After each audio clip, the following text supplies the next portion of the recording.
सत श्री अकाल जी सारिਆਂ ਨੂੰ। मैं उम्र ਵਿੱਚ 12 ਸਾਲ ਦੀ ਹਾਂ। ਮੇਰੇ ਦਾਦਾ ਜੀ ਹਵੇਲੀ ਦੇ ਇੱਕ ਗੰਦੇ ਕਮਰੇ ਵਿੱਚ ਬਿਮਾਰ ਔਰਤਾਂ ਨੂੰ ਭੇਜਦੇ ਸੀ ਅਤੇ 7 ਦਿਨਾਂ ਦੇ ਬਾਅਦ ਉਹ ਬਿਲਕੁਲ ਸਹੀ ਸਲਾਮਤ ਬਾਹਰ ਆ ਜਾਂਦੀਆਂ ਸੀ। ਦਾਦਾ ਜੀ ਸਿਰਫ ਔਰਤਾਂ ਦਾ ਇਲਾਜ ਕਰਦੇ ਸੀ। ਇੱਕ ਦਿਨ ਮੈਂ ਖੁਦ ਕਮਰੇ ਵਿੱਚ ਜਾਣ ਲੱਗੀ ਤਾਂ ਮੰਮੀ ਨੇ ਫੜ ਕੇ ਮੈਨੂੰ ਬਹੁਤ ਕੁੱਟਿਆ ਅਤੇ ਕਿਹਾ, ਖਬਰਦਾਰ ਜੇ ਇਸ ਕਮਰੇ ਦੇ ਆਸੇ-ਪਾਸੇ ਵੀ ਦਿਖੀ ਤਾਂ ਮੈਂ ਤੇਰੀਆਂ ਲੱਤਾਂ ਤੋੜ ਦੇਵਾਂਗੀ। ਇੱਕ ਦਿਨ ਮੈਂ ਬਿਮਾਰ ਸੀ ਤੇ ਮੈਂ ਸੋਚਿਆ ਕਿ ਮੈਂ ਦਾਦਾ ਜੀ ਦੇ ਉਸ ਗੰਦੇ ਕਮਰੇ ਵਿੱਚ ਜਾਂਦੀ ਹਾਂ ਤੇ ਠੀਕ ਹੋ ਜਾਵਾਂਗੀ। ਪਰ ਜਿਵੇਂ ਹੀ ਮੈਂ ਉਸ ਕਮਰੇ ਵਿੱਚ ਗਈ ਤਾਂ ਮੇਰੀ ਰੂਹ ਕੰਬ ਗਈ, ਕਿਉਂਕਿ ਉੱਥੇ ਤਾਂ ਮੇਰਾ ਨਾਮ ਸੁਮਨ ਹੈ, ਮੇਰੀ ਉਮਰ 12 ਸਾਲ ਦੀ ਹੈ। ਮੇਰੇ ਦਾਦਾ ਜੀ ਪਿੰਡ ਦੇ ਛੋਟੇ ਜਿਹੇ ਡਾਕਟਰ ਸੀ। ਸਾਡੀ ਇੱਕ ਬਹੁਤ ਵੱਡੀ ਹਵੇਲੀ ਸੀ, ਪਰ ਉਸ ਦਾ ਇੱਕ ਕਮਰਾ ਅਜਿਹਾ ਸੀ ਜਿੱਥੇ ਕਿਸੇ ਨੂੰ ਵੀ ਜਾਣ ਦੀ ਇਜਾਜ਼ਤ ਨਹੀਂ ਸੀ।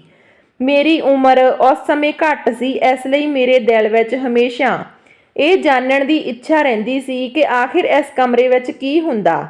ਉਹ ਕਮਰਾ ਮੇਰੇ ਦਾਦਾ ਜੀ ਦਾ ਸੀ, ਬਲਕਿ ਬਹੁਤ ਵੱਡਾ ਹਾਲ ਸੀ ਜਿਸ ਨੂੰ ਬਹੁਤ ਵੱਡਾ ਗੇਟ ਲੱਗਿਆ ਹੋਇਆ ਸੀ। ਮੈਂ ਸਾਰਾ ਦਿਨ ਇੱਧਰ ਉੱਧਰ ਘੁੰਮਦੀ ਰਹਿੰਦੀ, ਕਿਉਂਕਿ 7 ਭਾਈਆਂ ਦੀ ਮੈਂ ਇਕੱਲੀ ਭੈਣ ਸੀ, ਇਸ ਲਈ ਬਹੁਤ ਜ਼ਿਆਦਾ ਲਾਡਲੀ ਸੀ। ਪਰ ਉਸ ਕਮਰੇ ਵਿੱਚ ਜਾਣ ਦੀ ਮੈਨੂੰ ਵੀ ਇਜਾਜ਼ਤ ਨਹੀਂ ਸੀ। ਮੇਰੀ ਮੰਮੀ ਕਹਿੰਦੀ ਕਿ ਤੂੰ ਉਸ ਕਮਰੇ ਦੇ ਕੋਲ ਵੀ ਨਹੀਂ ਜਾਣਾ, ਕਿਉਂਕਿ ਇਹ ਗੰਦਾ ਕਮਰਾ, ਇਸ ਵਿੱਚ ਫਾਲਤੂ ਸਮਾਨ ਰੱਖਿਆ ਗਿਆ। ਉਸ ਕਮਰੇ ਵਿੱਚ ਮੇਰੇ ਦਾਦਾ ਜੀ ਔਰਤਾਂ ਨੂੰ ਭੇਜਦੇ ਸੀ ਤੇ 7 ਦਿਨ ਔਰਤਾਂ ਉੱਥੇ ਕਮਰੇ ਵਿੱਚ ਰਹਿੰਦੀਆਂ ਸੀ। 7 ਦਿਨਾਂ ਬਾਅਦ ਵਾਪਸ ਆਉਂਦਿਆਂ ਤੇ ਫਿਰ ਆਪਣੇ ਘਰ ਨੂੰ ਚਲੀਆਂ ਜਾਂਦੀਆਂ। ਇੱਕ ਦਿਨ ਸਵੇਰੇ ਸਵੇਰੇ ਮੈਨੂੰ ਇੱਕ ਔਰਤ ਦੇ ਰੋਣ ਦੀ ਆਵਾਜ਼ ਆਈ। ਮੈਂ ਦੇਖਿਆ ਕਿ ਮੇਰੇ ਦਾਦਾ ਘਰ ਦੇ ਵਿਹੜੇ ਵਿੱਚ ਬੈਠੇ ਸੀ ਤੇ ਇੱਕ ਔਰਤ ਮੇਰੇ ਦਾਦੇ ਦੇ ਕਦਮਾਂ ਵਿੱਚ ਬੈਠੀ ਸੀ ਤੇ ਕਹਿ ਰਹੀ ਸੀ ਕਿ ਮੈਨੂੰ ਵੀ ਇਸ ਕਮਰੇ ਵਿੱਚ ਭੇਜ ਦਿਓ, ਤੁਹਾਨੂੰ ਉੱਪਰ ਵਾਲੇ ਦਾ ਵਾਸਤਾ। ਮੈਂ ਬਹੁਤ ਪਰੇਸ਼ਾਨ ਹਾਂ, ਮੈਨੂੰ ਹੋਰ ਕੁਝ ਨਹੀਂ ਚਾਹੀਦਾ। ਦਾਦਾ ਜੀ ਉਸ ਨੂੰ ਕਹਿਣ ਲੱਗੇ ਕਿ ਬੇਟੀ, ਗੱਲ ਤਾਂ ਸਮਝ, ਤੈਨੂੰ ਮਨਾ ਨਹੀਂ ਕਰ ਰਿਹਾ, ਤੂੰ ਅਗਲੇ ਹਫ਼ਤੇ ਆ ਜਾਣਾ। ਉਹ ਕਹਿਣ ਲੱਗੀ, ਮੈਨੂੰ ਘਰ ਤੋਂ ਅੱਜ ਹੀ ਇਜਾਜ਼ਤ ਮਿਲੀ ਆ, ਅਗਲੇ ਹਫ਼ਤੇ ਮੈਨੂੰ ਕਿਸੇ ਨੇ ਇਜਾਜ਼ਤ ਨਹੀਂ ਦੇਣੀ। ਕਿਰਪਾ ਕਰਕੇ ਮੈਨੂੰ ਉਸ ਕਮਰੇ ਵਿੱਚ ਜਾਣ ਦਿਓ। ਮੈਂ ਘਰ ਦੇ ਅੰਦਰ ਖੜੀ ਸੀ, ਪਰ ਮੈਨੂੰ ਆਵਾਜ਼ ਆ ਰਹੀ ਸੀ। ਮੈਂ ਲੁੱਕ ਕੇ ਇਹ ਸਭ ਦੇਖ ਰਹੀ ਸੀ। ਫਿਰ ਉਹ ਔਰਤ ਬੁਰੀ ਤਰ੍ਹਾਂ ਚੀਕਣ ਲੱਗੀ। ਦਾਦਾ ਜੀ ਨੇ ਕਿਹਾ, ਰੌਲਾ ਨਾ ਪਾ, ਮੈਂ ਤੇਰੇ ਲਈ ਜਗ੍ਹਾ ਬਣਾਉਣ ਦੀ ਕੋਸ਼ਿਸ਼ ਕਰਦਾ। ਜਗ੍ਹਾ ਬਣਾਉਣ ਦਾ ਦਾਦਾ ਜੀ ਦਾ ਕੀ ਮਤਲਬ ਸੀ? ਉਹ ਔਰਤਾਂ ਨਾਲ ਭਰਿਆ ਹੋਇਆ ਸੀ। ਉਸ ਕਮਰੇ ਵਿੱਚ ਅਜਿਹਾ ਵੀ ਕੀ ਸੀ? ਮੈਂ ਹਾਲੇ ਸੋਚ ਹੀ ਰਹੀ ਸੀ ਕਿ ਮੈਨੂੰ ਪਿੱਛੇ ਤੋਂ ਆ ਕੇ ਹਲਕਾ ਜਿਹਾ ਸਿਰ ਤੇ ਥੱਪੜ ਪਿਆ ਅਤੇ ਮੇਰੀ ਮਾਂ ਨੇ ਕਿਹਾ, ਤੂੰ ਇੱਥੇ ਕੀ ਕਰ ਰਹੀ ਆਂ? ਮੈਂ ਤੈਨੂੰ ਮਨਾ ਕੀਤਾ ਸੀ ਨਾ। ਮੈਂ ਕਿਹਾ, ਮੈਂ ਕੁਝ ਨਹੀਂ ਕਰ ਰਹੀ। ਮੰਮੀ ਹਮੇਸ਼ਾ ਮੈਨੂੰ ਉਸ ਕਮਰੇ ਦੇ ਕੋਲ ਜਾਣ ਤੋਂ ਮਨਾ ਕਰਦੀ ਰਹਿੰਦੀ, ਮੈਨੂੰ ਨਿੱਕੀਆਂ ਨਿੱਕੀਆਂ ਗੱਲਾਂ ਤੋਂ ਰੋਕਦੀ ਰਹਿੰਦੀ। ਮੇਰੇ ਭਰਾ ਤਾਂ ਸਭ ਕੁਝ ਕਰਦੇ ਫਿਰਦੇ ਸੀ, ਇਸ ਲਈ ਮੈਂ ਵੀ ਸਭ ਕੁਝ ਕਰਨਾ ਚਾਹੁੰਦੀ ਸੀ। ਪਰ ਮੇਰੀ ਮਾਂ ਕਹਿੰਦੀ, ਤੂੰ ਹਰ ਜਗ੍ਹਾ ਨਹੀਂ ਜਾ ਸਕਦੀ। ਪਰ ਇਨਸਾਨ ਦੀ ਫਿਤਰਤ ਹੁੰਦੀ ਆ ਕਿ ਜਿਸ ਕੰਮ ਤੋਂ ਉਸ ਨੂੰ ਰੋਕਿਆ ਜਾਵੇ ਉਹ ਉਹੀ ਕੰਮ ਕਰਨ ਦੇ ਬਾਰੇ ਵਿੱਚ ਸੋਚਦਾ। ਮੈਂ ਵੀ ਹੁਣ ਜਿੱਦ ਫੜ ਲਈ ਸੀ ਕਿ ਮੈਂ ਜਾਣ ਕੇ ਹੀ ਰਹਾਂਗੀ ਉਸ ਕਮਰੇ ਵਿੱਚ ਹੁੰਦਾ ਕੀ ਆ। ਇੱਕ ਦਿਨ ਮੇਰੇ ਕੋਲ ਇੱਕ ਮੇਰੀ ਸਹੇਲੀ ਆਈ ਤੇ ਕਹਿਣ ਲੱਗੀ ਕਿ ਆਪਾਂ ਆਜਾ ਖੇਡ ਗਏ, ਮੈਂ ਪੂਰਾ ਦਿਨ ਅੱਜ ਤੇਰੇ ਘਰ ਹੀ ਰਹਾਂਗੀ। ਮੈਂ ਉਸ ਨੂੰ ਕਿਹਾ ਕਿ ਤੈਨੂੰ ਕਿਵੇਂ ਇਜਾਜ਼ਤ ਮਿਲ ਗਈ ਮੇਰੇ ਘਰ ਰਹਿਣ ਦੀ? ਅੱਗੇ ਤਾਂ ਤੇਰੇ ਘਰ ਦੇ ਸਾਡੇ ਘਰੇ ਆਉਣ ਨਹੀਂ ਦਿੰਦੇ। ਤਾਂ ਉਸਨੇ ਦੱਸਿਆ ਕਿ ਮੇਰੀ ਮਾਂ ਕਿਤੇ ਗਈ ਹੋਈ ਆ 7 ਦਿਨ ਦੇ ਲਈ ਇਲਾਜ ਕਰਵਾਉਣ ਲਈ। ਪਾਪਾ ਵੀ ਸਵੇਰ ਕੰਮ ਤੇ ਚਲੇ ਗਏ ਆ, ਇਸ ਲਈ ਮੈਂ ਮੌਕਾ ਦੇਖ ਕੇ ਆ ਗਈ। ਮੈਂ ਕਿਹਾ, ਫਿਰ ਤਾਂ 7 ਦਿਨ ਦੇ ਲਈ ਲੱਗਦਾ ਤੇਰੀ ਮਾਂ ਮੇਰੇ ਘਰੇ ਹੀ ਆਈ ਹੋਵੇਗੀ। ਉਹ ਹੈਰਾਨੀ ਹੋਈ ਕਿ ਮੇਰੀ ਮਾਂ ਤੇਰੇ ਘਰੇ ਕਿਉਂ ਆਵੇਗੀ? ਉਹ ਤਾਂ ਕਿਸੇ ਹੋਰ ਸ਼ਹਿਰ ਵਿੱਚ ਗਈ ਹੋਈ ਆ। ਮੈਂ ਕਿਹਾ, ਤੈਨੂੰ ਝੂਠ ਬੋਲਿਆ। ਅੱਜ ਕੱਲ੍ਹ ਜੋ ਵੀ ਔਰਤ 7 ਦਿਨਾਂ ਦੇ ਲਈ ਗਾਇਬ ਹੁੰਦੀ ਆ ਉਹ ਮੇਰੇ ਘਰ ਹੀ ਆਉਂਦੀ ਆ। ਮੇਰੇ ਦਾਦਾ ਜੀ ਉਸ ਦਾ ਇਲਾਜ ਕਰਦੇ ਆ। ਉਹ ਕਮਰਾ ਦੇਖ ਰਹੀਆਂ, ਉੱਥੇ ਛੱਡ ਦਿੰਦੇ ਆ ਉਹਨਾਂ ਨੂੰ 7 ਦਿਨਾਂ ਦੇ ਲਈ। ਫਿਰ ਉਸ ਕਮਰੇ ਵਿੱਚ ਖਾਣਾ ਵੀ ਜਾਂਦਾ ਤੇ ਪਾਣੀ ਵੀ ਅਤੇ ਬਾਕੀ ਜ਼ਰੂਰਤ ਦੀਆਂ ਚੀਜ਼ਾਂ ਵੀ। ਉਹ ਕਹਿਣ ਲੱਗੀ, ਫਿਰ ਤਾਂ ਮੈਂ ਮੇਰੀ ਮਾਂ ਨੂੰ ਮਿਲਣਾ, ਮੈਨੂੰ ਉਸ ਦੀ ਬੜੀ ਯਾਦ ਆ ਰਹੀ ਆ। ਤਾਂ ਚੱਲ ਆਪਾਂ ਅੰਦਰ ਚੱਲੀਏ। ਮੈਂ ਕਿਹਾ, ਇੰਨੀ ਚੰਗੀ ਕਿਸਮਤ ਨਹੀਂ ਆਪਣੀ, ਉੱਥੇ ਕਿਸੇ ਬੱਚੇ ਨੂੰ ਨਹੀਂ ਜਾਣ ਦਿੰਦੇ। ਉਸਨੇ ਕਿਹਾ, ਜਾਣ ਨਹੀਂ ਦਿੰਦੇ ਤਾਂ ਕੀ ਹੋਇਆ, ਆਪਾਂ ਚਲੇ ਜਾਵਾਂਗੇ, ਆਪਾਂ ਕਿਹੜਾ ਉਹਨਾਂ ਨੂੰ ਦੱਸ ਕੇ ਜਾਣਾ ਅਸੀਂ ਅੰਦਰ ਜਾ ਰਹੀਆਂ। ਮੈਂ ਕਿਹਾ, ਹਾਂ ਗੱਲ ਤਾਂ ਤੇਰੀ ਸਹੀ ਆ, ਪਰ ਜੇ ਫੜੀਆਂ ਗਈਆਂ ਤਾਂ ਬੜੀ ਕੁੱਟ ਪਊਗੀ। ਉਹ ਕਹਿਣ ਲੱਗੀ, ਕੁਝ ਨਹੀਂ ਹੁੰਦਾ, ਜਾਣ ਤੋਂ ਤਾਂ ਨਹੀਂ ਮਾਰ ਦੇਣਗੇ। ਮੈਂ ਆਪਣੀ ਮੰਮੀ ਨਾਲ ਮਿਲਣ, ਮੈਂ ਉਸ ਨਾਲ ਗੱਲ ਕਰਨੀ ਆ, ਪੁੱਛਣਾ ਉਸ ਤੋਂ ਕਿ ਉਹ ਉਸ ਨੂੰ ਕਿਹੜੀ ਬਿਮਾਰੀ ਆ ਕਿ ਉਹ 7 ਦਿਨ ਘਰ ਤੋਂ ਬਾਹਰ ਚਲੀ ਗਈ, ਛੋਟੇ ਛੋਟੇ ਭੈਣ ਭਰਾਵਾਂ ਨੂੰ ਮੇਰੇ ਹਵਾਲੇ ਕਰਕੇ। ਪੂਰਾ ਦਿਨ ਮੈਂ ਕੰਮ ਕਰਦੀ ਥੱਕ ਜਾਂਦੀ ਆ। ਯਾਰ ਤੂੰ ਮੇਰੀ ਮਦਦ ਕਰ। ਮੈਂ ਆਪਣੀ ਸਹੇਲੀ ਦੇ ਕਹਿਣ ਤੇ ਉਸ ਕਮਰੇ ਦੇ ਕਰੀਬ ਚਲੀ ਗਈ ਤੇ ਪੌੜੀ ਦਾ ਲਾ ਕੇ ਅੰਦਰ ਜਾਣ ਦੀ ਕੋਸ਼ਿਸ਼ ਕਰਨ ਲੱਗੀ। ਮੇਰੀ ਸਹੇਲੀ ਪੌੜੀ ਨੂੰ ਫੜੀ ਖੜੀ ਸੀ। ਮੈਂ ਉੱਪਰ ਚੜ ਗਈ। ਜਿਵੇਂ ਹੀ ਮੈਂ ਅੰਦਰ ਦੇਖਣ ਵਾਲੀ ਸੀ ਤਾਂ ਮੇਰੇ ਕੰਨਾਂ ਵਿੱਚ ਕੁਝ ਸੁਣਿਆ। ਉਹ ਮੇਰੇ ਮੰਮੀ ਦੀ ਆਵਾਜ਼ ਸੀ ਜੋ ਮੇਰੀ ਸਹੇਲੀ ਨੂੰ ਝਿੜਕ ਰਹੀ ਸੀ। ਮੈਨੂੰ ਵੀ ਮੇਰੀ ਮਾਂ ਨੇ ਦੇਖ ਲਿਆ ਤੇ ਪੌੜੀ ਨੂੰ ਹਿਲਾਉਣਾ ਸ਼ੁਰੂ ਕਰ ਦਿੱਤਾ ਤੇ ਕਿਹਾ, ਮੈਂ ਹੇਠਾਂ ਡੇਗ ਦੇਵਾਂਗੀ, ਜਲਦੀ ਨਾਲ ਹੇਠਾਂ ਆ ਜਾ।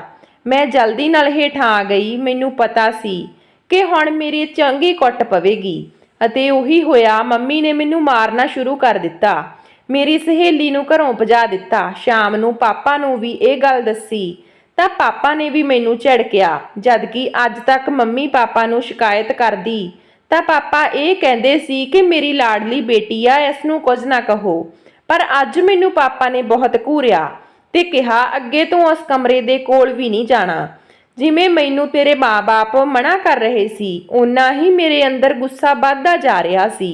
ਇੱਕ ਦਿਨ ਉਸ ਕਮਰੇ ਅੰਦਰ ਆਵਾਜ਼ ਆਈ ਤੇ ਇੱਕ ਔਰਤ ਕਹਿ ਰਹੀ ਸੀ, ਮੈਂ ਇਸ ਕਮਰੇ ਅੰਦਰ ਨਹੀਂ ਰਹਿਣਾ, ਮੈਨੂੰ ਬਾਹਰ ਜਾਣ ਦਿਓ, ਮੈਂ ਇਹ ਕੰਮ ਨਹੀਂ ਕਰਨਾ। ਅਤੇ ਦਾਦਾ ਜੀ ਵੀ ਬੋਲ ਰਹੇ ਸੀ ਕਿ ਬੇਟੀ ਹੁਣ ਆਈ ਆ ਤਾਂ ਇਹ ਕੰਮ ਕਰਨਾ ਪਵੇਗਾ। ਤੇਰੀ ਵਜ੍ਹਾ ਨਾਲ 4 ਔਰਤਾਂ ਹੋਰਾਂ ਨੂੰ ਮੈਂ ਮਨਾ ਕੀਤਾ। ਇੱਥੋਂ ਜਾਣਾ ਬਹੁਤ ਮੁਸ਼ਕਲ ਆ, ਇੱਥੇ ਜਗ੍ਹਾ ਬਹੁਤ ਮੁਸ਼ਕਲ ਨਾਲ ਮਿਲਦੀ ਆ ਤੇ ਹੁਣ ਤੂੰ ਇਰਾਦਾ ਨਹੀਂ ਬਦਲ ਸਕਦੀ। ਉਹ ਔਰਤ ਰੋਣ ਲੱਗੀ ਤੇ ਮੈਂ ਸੋਚਣ ਲੱਗੀ, ਪਤਾ ਨਹੀਂ ਇੱਥੇ ਕੀ ਹੋ ਰਿਹਾ। ਇੱਕ ਰਾਤ ਨੂੰ ਮੈਂ ਆਪਣੇ ਕਮਰੇ ਵਿੱਚ ਸੌਂ ਰਹੀ ਸੀ। ਮੈਂ ਚੀਕਣਾ ਚਲਾਉਣਾ ਸ਼ੁਰੂ ਕਰ ਦਿੱਤਾ। ਮੇਰੇ ਪਾਪਾ ਵੀ ਜਾਗ ਪਏ ਤੇ ਮੰਮੀ ਵੀ, ਦੋਨੋਂ ਬਹੁਤ ਜ਼ਿਆਦਾ ਪਰੇਸ਼ਾਨ ਹੋ ਗਏ। ਮੈਂ ਮੰਮੀ ਦੇ ਗਲ ਲੱਗ ਕੇ ਰੋਣ ਲੱਗੀ। ਮੇਰੇ ਪਾਪਾ ਨੇ ਕਿਹਾ, ਕੀ ਹੋਇਆ ਤੈਨੂੰ? ਇਸ ਨੂੰ ਤਾਂ ਮੇਰੀ ਮੰਮੀ ਨੇ ਕਿਹਾ ਕਿ ਹਮੇਸ਼ਾ ਇਹ ਉਸ ਕਮਰੇ ਦੇ ਆਸ-ਪਾਸ ਮੰਡਰਾਉਂਦੀ ਰਹਿੰਦੀ ਆ, ਕਿਤੇ ਅੰਦਰ ਝਾਕ ਤਾਂ ਨਹੀਂ ਦੇਖ ਲਿਆ। ਪਾਪਾ ਤੇ ਮਾਂ ਦੀਆਂ ਅੱਖਾਂ ਵਿੱਚ ਅਜੀਬ ਜਿਹਾ ਡਰ ਸੀ।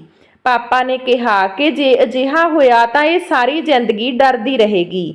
ਮੈਂ ਉਸ ਵਕਤ ਨੀਂਦ ਵਿੱਚ ਨਹੀਂ ਸੀ। ਮੈਂ ਉਹਨਾਂ ਦੀਆਂ ਗੱਲਾਂ ਸੁਣ ਰਹੀ ਸੀ। ਆਖਿਰ ਕੀ ਸੀ ਉਸ ਕਮਰੇ ਵਿੱਚ ਜਿਸ ਨੂੰ ਦੇਖ ਕੇ ਮੈਂ ਸਾਰੀ ਜ਼ਿੰਦਗੀ ਡਰਦੀ? ਫਿਰ ਮੈਂ ਸੋਚਿਆ, ਇਹ ਸ਼ਾਇਦ ਮੈਨੂੰ ਆਪਣੇ ਕੋਲ ਰੱਖਣ ਲਈ ਇਸ ਤਰ੍ਹਾਂ ਦੀਆਂ ਗੱਲਾਂ ਕਰ ਰਹੇ ਆ। ਪਰ ਮੈਂ ਇਹ ਸਭ ਜਾਣ ਬੁੱਝ ਕੇ ਕੀਤਾ ਸੀ, ਕਿਉਂਕਿ ਮੈਨੂੰ ਸੀ ਜੇ ਮੈਂ ਇਸ ਤਰ੍ਹਾਂ ਬਿਮਾਰ ਹੋਣ ਦਾ ਬਹਾਨਾ ਬਣਾਉਂਗੀ ਤਾਂ ਇਹ ਮੈਨੂੰ ਉਸ ਕਮਰੇ ਅੰਦਰ ਭੇਜ ਦੇਣਗੇ। ਪਰ ਮੇਰਾ ਸਾਰਾ ਪਲਾਨ ਚੌਪਟ ਹੋ ਜਾਂਦਾ ਸੀ। ਪਰ ਅੱਜ ਮੈਦਾਨ ਬਿਲਕੁਲ ਸਾਫ਼ ਲੱਗ ਰਿਹਾ ਸੀ। ਅੱਜ ਮੈਨੂੰ ਰੋਕਣ ਵਾਲਾ ਕੋਈ ਨਹੀਂ ਸੀ। ਦਾਦਾ ਜੀ ਵੀ ਘਰੇ ਨਹੀਂ ਸੀ। ਅੱਜ ਤਾਂ ਕੁਝ ਨੌਕਰ ਵੀ ਛੁੱਟੀ ਤੇ ਸੀ ਤੇ ਦੁਪਹਿਰ ਦਾ ਵਕਤ ਸੀ। ਮੰਮੀ ਆਪਣੇ ਕੰਮ ਕਰਨ ਤੋਂ ਬਾਅਦ ਥੋੜੀ ਦੇਰ ਦੇ ਲਈ ਸੌਂ ਗਈ ਅਤੇ ਮੇਰੇ ਕੋਲ ਉਹੀ ਵਕਤ ਸੀ ਕਿ ਮੈਂ ਅੱਜ ਕਮਰੇ ਵਿੱਚ ਜਾ ਸਕਦੀ ਸੀ। ਮੈਂ ਬਹੁਤ ਆਰਾਮ ਨਾਲ ਗੇਟ ਦੇ ਦੂਜੇ ਪਾਸੇ ਉਤਰ ਗਈ। ਮੈਂ ਉਸ ਕਮਰੇ ਦੇ ਅੰਦਰ ਸੀ। ਦਰਵਾਜ਼ੇ ਦੇ ਅੱਗੇ ਵੱਡਾ ਸਾਰਾ ਪਰਦਾ ਲੱਗਿਆ ਹੋਇਆ ਸੀ। ਪਰਦੇ ਨੂੰ ਪਾਸੇ ਕੀਤਾ ਤਾਂ ਸਾਹਮਣੇ ਹਨੇਰਾ ਸੀ। ਹਾਲਾਂਕਿ ਦਿਨ ਦਾ ਵਕਤ ਸੀ। ਮੈਂ ਕਮਰੇ ਦੇ ਅੰਦਰ ਆ ਗਈ ਤੇ ਆਸ-ਪਾਸ ਦੇਖਣ ਲੱਗੀ, ਕਿਤੇ ਤਾਂ ਲਾਈਟ ਹੋਵੇਗੀ। ਕਮਰਾ ਬਹੁਤ ਵੱਡਾ ਸੀ।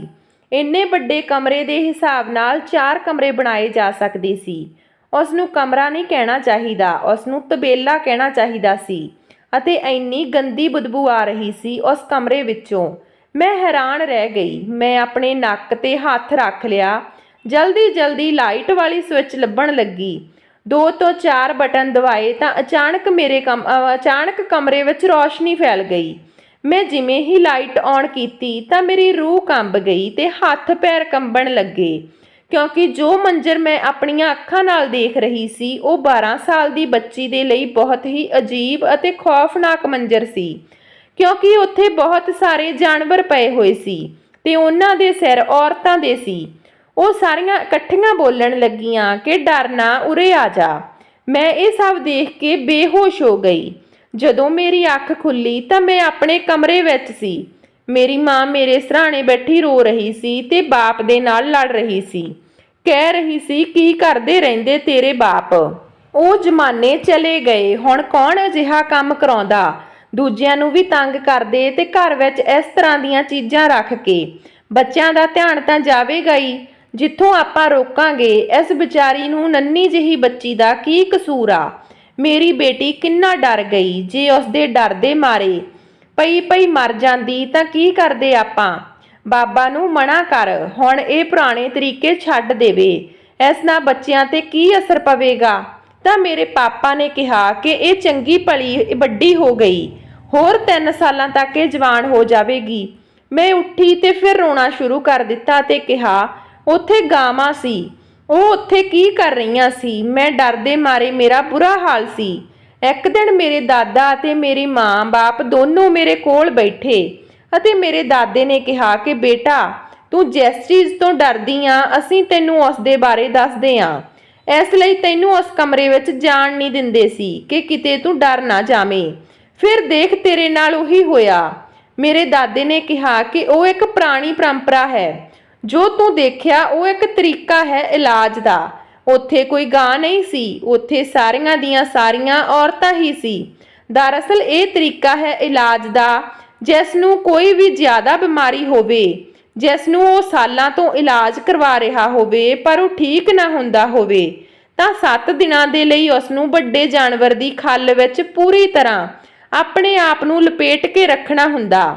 ਇਹ ਤਰੀਕਾ ਕੋਈ ਆਸਾਨ ਨਹੀਂ। ਇਸ ਵਿੱਚੋਂ ਬਹੁਤ ਬੁਰੀ ਬਦਬੂ ਆਉਂਦੀ ਆ ਜੋ ਉਸ ਔਰਤ ਆਦਮੀ ਨੂੰ ਬਰਦਾਸ਼ਤ ਕਰਨੀ ਹੁੰਦੀ ਆ। ਖਾਣਾ ਵੀ ਉਸ ਨੂੰ ਹਲਕਾ ਹੀ ਖਾਣਾ ਹੁੰਦਾ। ਜ਼ਿਆਦਾਤਰ ਲੋਕ ਇਸ ਨੂੰ ਨਹੀਂ ਕਰਦੇ। ਪੁਰਾਣੇ ਸਮਿਆਂ ਵਿੱਚ ਸਾਰੇ ਲੋਕ ਇਸ ਤਰ੍ਹਾਂ ਹੀ ਕਰਦੇ ਸੀ ਜਿਨ੍ਹਾਂ ਨੂੰ ਚਮੜੀ ਦੇ ਰੋਗ ਹੁੰਦੇ ਸੀ। ਫਿਰ ਲੋਕ ਇਸ ਤੋਂ ਦੂਰ ਹੋਣ ਲੱਗੇ ਕਿਉਂਕਿ ਇਹ ਕੋਈ ਆਸਾਨ ਕੰਮ ਨਹੀਂ ਸੀ। ਪਰ ਇੱਕ ਵਾਰ ਇਸ ਤਰੀਕੇ ਨਾਲ ਜਿਸ ਦਾ ਸਰੀਰ ਗੁਜ਼ਰ ਜਾਵੇ ਤਾਂ ਉਹ ਇਹ ਸਮਝਦਾ ਕਿ ਉਹ ਦੁਬਾਰਾ ਤੋਂ ਪੈਦਾ ਹੋਇਆ। ਉਸ ਦੀਆਂ ਸਾਰੀਆਂ ਬਿਮਾਰੀਆਂ ਦੂਰ ਹੋ ਜਾਂਦੀਆਂ। ਇਸ ਲਈ ਮੈਂ ਇਹ ਸਭ ਕਰਵਾਉਂਦਾ ਕਿਉਂਕਿ ਇਹ ਸਾਡੀ ਪੁਰਾਣੀ ਪਰੰਪਰਾ ਹੈ ਅਤੇ ਇਸ ਦਾ ਫਾਇਦਾ ਜ਼ਿਆਦਾ ਹੁੰਦਾ ਹੈ। ਇਸ ਤਰ੍ਹਾਂ ਕਰਨ ਨਾਲ ਕੋਈ ਆਦਮੀ ਜਾਂ ਔਰਤ ਜਾਨਵਰ ਲਪੇਟ ਕੇ ਬੈਠਾ ਹੋਵੇ ਤਾਂ ਜ਼ਾਹਿਰ ਆ ਕਿ ਅਜੀਬ ਤਾਂ ਲੱਗੇਗਾ ਹੀ। ਇਸ ਲਈ ਤੈਨੂੰ ਉੱਥੇ ਜਾਣ ਨਹੀਂ ਦਿੰਦੇ ਸੀ। ਮੈਂ ਇਹ ਸਾਰੀਆਂ ਗੱਲਾਂ ਸੁਣ ਕੇ ਹੈਰਾਨ ਰਹਿ ਗਈ ਤੇ ਕਿਹਾ, ਵਾਕਈ ਕੋਈ ਉਸ ਨਾਲ ਫਾਇਦਾ ਹੁੰਦਾ? ਤਾਂ ਮੇਰੇ ਦਾਦਾ ਜੀ ਨੇ ਕਿਹਾ, ਹਾਂ, ਬਹੁਤ ਜ਼ਿਆਦਾ ਫਾਇਦਾ ਹੁੰਦਾ, ਪਰ ਇਹ ਕੰਮ ਬਿਲਕੁਲ ਵੀ ਆਸਾਨ ਨਹੀਂ। ਇਹ ਇਲਾਜ ਸਿਰਫ ਮਰਦਾਂ ਦੇ ਲਈ ਸੀ ਕਿਉਂਕਿ ਔਰਤਾਂ ਨੂੰ 7 ਦਿਨ ਦੇ ਲਈ ਇਸ ਤਰ੍ਹਾਂ ਬੈਠੇ ਰਹਿਣਾ ਅਜੀਬ ਜਿਹੀ ਗੱਲ ਲੱਗਦਾ ਸੀ। ਮੈਨੂੰ ਮੇਰੇ ਦਾਦਾ ਦੀਆਂ ਗੱਲਾਂ ਤੇ ਯਕੀਨ ਤਾਂ ਨਹੀਂ ਆਇਆ ਕਿਉਂਕਿ ਅੱਜ ਕੱਲ੍ਹ ਦੇ ਜ਼ਮਾਨੇ ਵਿੱਚ ਇਸ ਤਰ੍ਹਾਂ ਨਹੀਂ ਹੁੰਦਾ, ਪਰ ਉਹ ਮੇਰੇ ਨਾਲੋਂ ਵੱਡੇ ਸੀ। ਮੈਨੂੰ ਉਹਨਾਂ ਦੀ ਗੱਲ ਮੰਨਣੀ ਪਈ। ਉਹ ਪੁਰਾਣੇ ਰੀਤੀ ਰਿਵਾਜਾਂ ਨੂੰ ਕੁਝ ਜ਼ਿਆਦਾ ਹੀ ਮੰਨਦੇ ਸੀ। ਹੁਣ ਮੇਰੇ ਅੰਦਰ ਡਰ ਵੀ ਨਿਕਲ ਗਿਆ ਸੀ। ਮੈਂ ਕਿਹਾ, ਤੁਸੀਂ ਜੋ ਕਰਨਾ ਕਰੋ। ਜੇ ਇਸ ਤਰ੍ਹਾਂ ਲੋਕਾਂ ਦਾ ਫਾਇਦਾ ਹੁੰਦਾ ਤਾਂ ਤੁਹਾਨੂੰ ਰੁਕਣਾ ਨਹੀਂ ਚਾਹੀਦਾ। ਪਰ ਮੇਰੇ ਪਾਪਾ ਨੇ ਕਿਹਾ ਕਿ ਹੁਣ ਇਸ ਘਰ ਵਿੱਚ ਇਹ ਕੰਮ ਨਹੀਂ ਹੋਵੇਗਾ ਕਿਉਂਕਿ ਪਿੰਡ ਵਾਲੇ ਵੀ ਇਸ ਕੰਮ ਦੇ ਖਿਲਾਫ ਹੋ ਰਹੇ ਨੇ, ਕਿਉਂਕਿ ਉਹ ਕਹਿੰਦੇ ਨੇ ਕਿ ਇਹ ਇਲਾਜ ਦਾ ਤਰੀਕਾ ਔਰਤਾਂ ਦੇ ਲਈ ਨਹੀਂ ਹੈ। ਤੁਸੀਂ ਔਰਤਾਂ ਦੇ ਲਈ ਕਿਉਂ ਸ਼ੁਰੂ ਕੀਤਾ? ਅੱਗੇ ਜਾ ਕੇ ਸਾਡੇ ਲਈ ਇਹ ਪ੍ਰੋਬਲਮ ਬਣ ਜਾਵੇਗਾ ਤੇ ਅੱਜ ਕੱਲ੍ਹ ਤਾਂ ਲੋਕ ਮਰਨ ਮਰਾਉਣ ਤੇ ਉਤਰ ਆਉਂਦੇ ਹਨ। ਇਸ ਲਈ ਦਾਦਾ ਜੀ ਨੇ ਇਹ ਪ੍ਰੋਬਲਮ ਨੂੰ ਸਮਝ ਕੇ ਇਸ ਨੂੰ ਖਤਮ ਕਰ ਦਿੱਤਾ। ਪਰ ਮੈਂ ਜਿਵੇਂ ਜਿਵੇਂ ਵੱਡੀ ਹੋਣ ਲੱਗੀ ਤਾਂ ਦਾਦਾ ਜੀ ਮੈਨੂੰ ਸਭ ਕੁਝ ਦੱਸਦੇ। ਇਹ ਸਭ ਕਿਵੇਂ ਹੁੰਦਾ ਸੀ, ਕਿਸ ਤਰ੍ਹਾਂ ਨਾਲ ਕਰਦੇ ਸੀ, 7 ਦਿਨਾਂ ਤੱਕ ਕਿੱਥੇ ਰੱਖਣਾ ਹੁੰਦਾ ਸੀ, ਅਜਿਹੇ ਮਰੀਜ਼ ਨੂੰ ਖਾਣ ਦੇ ਲਈ ਕਿਹੜੀ ਚੀਜ਼ ਦੇਣੀ ਚਾਹੀਦੀ ਸੀ। ਮੈਂ ਇਹ ਸਾਰੀਆਂ ਚੀਜ਼ਾਂ ਨੂੰ ਆਪਣੀ ਡਾਇਰੀ ਵਿੱਚ ਨੋਟ ਕਰਦੀ ਗਈ। ਵੱਡੀ ਹੋ ਕੇ ਮੈਂ ਮੈਡੀਕਲ ਦੀ ਸਟੂਡੈਂਟ ਬਣੀ ਤੇ ਮੇਰੇ ਦਾਦਾ ਜੀ ਗੁਜ਼ਰ ਗਏ। ਮੈਂ ਉਹ ਦਾਦੇ ਵੱਲੋਂ ਦੱਸੀਆਂ ਗਈਆਂ ਸਾਰੀਆਂ ਤਕਨੀਕਾਂ ਅਪਣਾਉਂਦੀ। ਹੌਲੀ ਹੌਲੀ ਕਰਕੇ ਮੈਂ ਮੈਡੀਕਲ ਦਾ ਵੀ ਪੜ੍ਹਾਈ ਪੂਰੀ ਕਰ ਲਈ ਤੇ ਦਾਦੀ ਵਾਲੀ ਜਗ੍ਹਾ ਨੂੰ ਸਾਫ਼ ਕਰਵਾ ਕੇ ਵੱਡਾ ਹਸਪਤਾਲ ਖੋਲ੍ਹ ਲਿਆ ਕਿਉਂਕਿ ਮੈਂ ਦਾਦੇ ਦੀ ਪਰੰਪਰਾ ਨੂੰ ਅੱਗੇ ਲੈ ਕੇ ਜਾਣਾ ਸੀ। ਹੁਣ ਲੋਕੀ ਉਸ ਇਲਾਜ ਦੇ ਲਈ ਦੂਰੋਂ ਦੂਰੋਂ ਆਉਂਦੇ, ਪਰ ਮੇਰੇ ਘਰ ਵਾਲਿਆਂ ਨੂੰ ਹਾਲੇ ਵੀ ਇਹ ਚੰਗੀ ਨਹੀਂ ਲੱਗਦੀ ਸੀ। ਲੋਕ ਇਸ ਦੇ ਬਾਰੇ ਤਰ੍ਹਾਂ ਤਰ੍ਹਾਂ ਦੀਆਂ ਗੱਲਾਂ ਕਰਦੇ ਸੀ, ਪਰ ਹੁਣ ਜ਼ਮਾਨਾ ਉਹ ਨਹੀਂ ਰਿਹਾ ਸੀ। ਕਾਨੂੰਨ ਵੀ ਮੈਨੂੰ ਨਹੀਂ ਰੋਕ ਸਕਦਾ ਸੀ ਕਿਉਂਕਿ ਇਹ ਕੋਈ ਗਲਤ ਕੰਮ ਨਹੀਂ ਸੀ। ਕਈ ਤਰੀਕੇ ਇਲਾਜ ਦੇ ਅਜੀਬੋ ਗਰੀਬ ਤੇ ਇਸ ਤੋਂ ਵੀ ਖਤਰਨਾਕ ਹੁੰਦੇ ਆ। ਇਹ ਤਾਂ ਕੁਝ ਵੀ ਨਹੀਂ ਸੀ, ਪਰ ਸਭ ਤੋਂ ਵੱਡੀ ਗੱਲ ਇਹ ਸੀ ਕਿ ਜਿਸ ਚੀਜ਼ ਨਾਲ ਮੈਂ ਬੁਰੀ ਤਰ੍ਹਾਂ ਡਰ ਗਈ ਸੀ, 7-8 ਦਿਨ ਤੱਕ ਮੇਰੀ ਹਾਲਤ ਗੰਭੀਰ ਰਹੀ ਸੀ। ਅੱਜ ਉਹੀ ਮੇਰੇ ਰੁਜ਼ਗਾਰ ਦਾ ਸਾਧਨ ਸੀ। ਸੋ ਦੋਸਤੋ, ਕਹਾਣੀ ਵਧੀਆ ਲੱਗੀ ਤਾਂ ਲਾਈਕ ਕਮੈਂਟ ਜ਼ਰੂਰ ਕਰਿਓ। ਜੇ ਚੈਨਲ ਤੇ ਪਹਿਲੀ ਵਾਰ ਹੋ ਤਾਂ ਚੈਨਲ ਨੂੰ ਸਬਸਕ੍ਰਾਈਬ ਕਰਿਓ। ਮਿਲਦੇ ਹਾਂ ਨਵੀਂ ਕਹਾਣੀ ਦੇ ਨਾਲ। ਤਦ ਤੱਕ ਸਤਿ ਸ਼੍ਰੀ ਅਕਾਲ।